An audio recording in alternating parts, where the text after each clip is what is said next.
Dako tayo dyan sa may Palasyo Malacanang. Itong si US Defense Chief muli pong tiniyak ang ironclad commitment sa Pilipinas sa ilalim po yan ng Trump administration, habang si Pangulong Marcos muli pong binigyang diin ang kahalagahan ng partnership sa pagitan ng US at ng Pilipinas.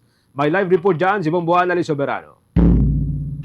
Bombo Genesis, muli ngang binigyang diin ni U.S. Secretary of Defense Pete Hegseth ang ironclad commitment ng Amerika sa Pilipinas sa ilalim ng Trump administration. Sa courtesy call ni Hegseth kay Pangulong Ferdinand Marcos Jr. sa Malacanang kaninang umaga, ipinahayag nito ang patuloy na suporta ng Amerika sa Pilipinas hindi lang sa aspetong pang-ekonomiya kundi pati sa militar. Layo ng pagbisita ni Hegseth sa Pilipinas ay palakasin ang alliance at partnership ng dalawang bansa tungo sa malaya at bukas na Indo-Pacific region. Binigyang diin din ni Hegseth ang kahalagahan ng partnership ng dalawang magkaalyadong bansa, lalo na sa deterrence o pagpigil sa mga banta na kinakaharap ngayon ng Pilipinas mula sa China. Bibisitahin din ni Hegseth ang mga US troops na nandito sa bansa habang siya ay nandito sa Pilipinas. Pakinggan natin ang naging pahayag ni US Secretary of Defense Pete Hegseth. Here in a meaningful military-to-military cooperation, which we have great interest in expanding even more, where it is mutually beneficial, which is critically important. Because as we've talked about, peace through strength is a very real thing. Deterrence is necessary around the world, but specifically in this region, in your country, considering the threats from the Communist Chinese, and that friends need to stand shoulder to shoulder to deter conflict, to ensure that there's free navigation, whether you call it the South China Sea or the West Philippine Sea. Recognize that your country has stand very firm in that location and in defense of your nation. So we are honored to be here. Our whole team is honored to be here to engage in even deeper conversations about partnership in detail. And thank you for your leadership in being a friend to the United States. We look forward to many more opportunities to work together. Samantala, lubos naman nagpasalamat si Pangulong Ferdinand Marcos Jr. sa Amerika sa patuloy nitong suporta sa Pilipinas.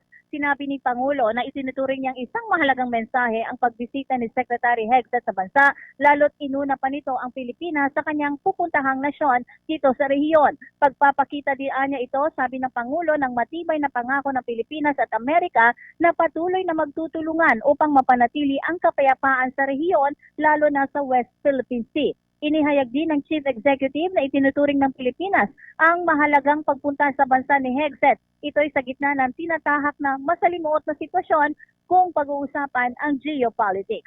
Pakinggan natin ang pahayag ni Pangulong Ferdinand Marcos Jr.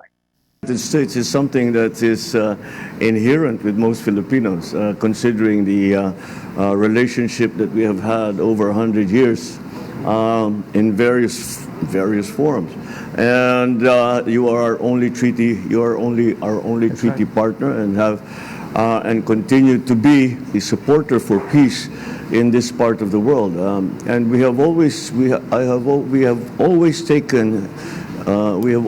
understood the principle that the greatest force for peace in this part of the world would be the United States, and that is why it is very important. Yes, Bombo Genesis.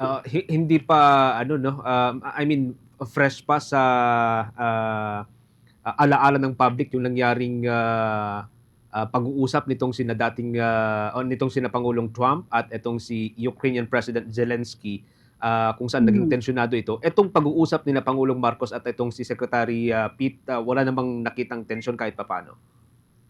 Alam mo, Bombo Genesis, iba yung aura kanina ni Secretary Pete Hegseth dahil lively yung pag-uusap, naging yung puno ng ngiti ang pag-uusap nila sa pagharap nilang dalawa ni Pangulong Ferdinand Marcos Jr. Dito nga sa loob ng Palasyo ng Malacanang. So wala tayong nakikitang tensyon at yung nakikita natin sa kanya ay excitement, Bombo Genesis, na makausap ang Pangulo at maging ang iba pang mga opisyal ng pamahalaan. Sige. Maraming salamat, Bombo. Live mula dito sa Malacanang, Bombo Anali Montaño Soberano nag-uulat para sa number 1 and most trusted radio network in the country, Bombo Radio Philippines, Basta Radio, Bombo!